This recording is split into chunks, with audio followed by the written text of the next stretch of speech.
ದಿನಗಳು ಇಡೀ ತಂಡದವರಿಗೆ, ನಿರ್ದೇಶಕರಾಗಿರ್ಲಿ, ನಿರ್ಮಾಪಕರಾಗಿರ್ಲಿ, ಪ್ರತಿಯೊಬ್ಬ ಆಕ್ಟರ್ ನಿಜವಾಗ್ಲೂ ಅದ್ಭುತವಾಗಿತ್ತು.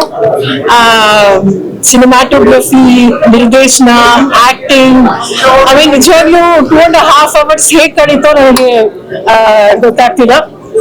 ಆ ದಿನಗಳು ಒಂಥರ ಫೀಲ್ ಬಂತು. ಆಮೇಲೆ 30 ವರ್ಷ ಹಿಂದೆ ಹೇಗಿತ್ತು ಆ ಒಂದು ನಿಜವಾದ ಒಂದು ಕತೆ, ಒಂದು ನಿಜವಾಗ್ಲೂ ಬಹಳ ಅದ್ಭುತವಾಗಿ ಅದು ನಮ್ಮ ಕನ್ನಡ ಚಲನಚಿತ್ರ.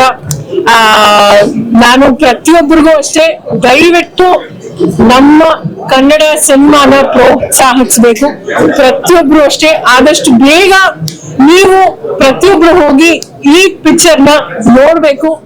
ಎಲ್ರಿಗೂ ದಯವಿಟ್ಟು ಹೇಳಿ, ಮತ್ತೊಮ್ಮೆ ಎಲ್ರಿಗೂ ಅಭಿನಂದನೆಗಳು. ಒಳ್ಳೆದಾಗ್ಲಿ. ಚೈತನ್ಯಂಗೆ ಮೊದಲಾಗಿ ಕಂಗ್ರಾಚುಲೇಷನ್ಸ್ ಹೇಳಕ್ ಇಷ್ಟಪಡ್ತೀನಿ. ಬಿಕಾಸ್ ಆ ದಿನಗಳು ಆದ್ಮೇಲೆ ಬಂದಂತ ಬಲರಾಮನ ದಿನಗಳು ಪೂರ್ತಿ ಕಥೆ, ಡೈರೆಕ್ಷನ್ ಪ್ರತಿಯೊಂದನ್ನು ಚೈತನ್ಯನೇ ಮಾಡಿರೋದು.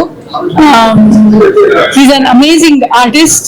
ಬಹಳ ಒಳ್ಳೆಯ ಕೆಲಸಗಳನ್ನ, ಚೈತನ್ಯ ಉಳಿದ ಕೆಲಸಗಳನ್ನು ನಾನು ನೋಡಿದ್ದೀನಿ. ಮುಖ್ಯವಾಗಿ ನಮ್ಗೆ ಚರಿತ್ರೆ ಗೊತ್ತಿರುತ್ತೆ, ಆದ್ರೆ ಚರಿತ್ರೆಯಿಂದ ಆಚೆಗಿಟ್ಟಿರುವಂತ ಎಷ್ಟೋ ವಿಷಯಗಳು ನಮ್ಗೆ ಗೊತ್ತಿರಲ್ಲ. ಬಲರಾಮನ ದಿನಗಳು ಅಂತ ಒಂದು ಝಲಕನ್ನ ನಮ್ಮ ಮುಂದೆ ಬೆಂಗಳೂರಿನ ಬಗ್ಗೆ ತಂದಿಡ್ತಾ ಇದೆ. Technically extremely good film. ಯಾರು ಮಿಸ್ ಮಾಡ್ಕೋಬೇಡಿ, ನೋಡಿ.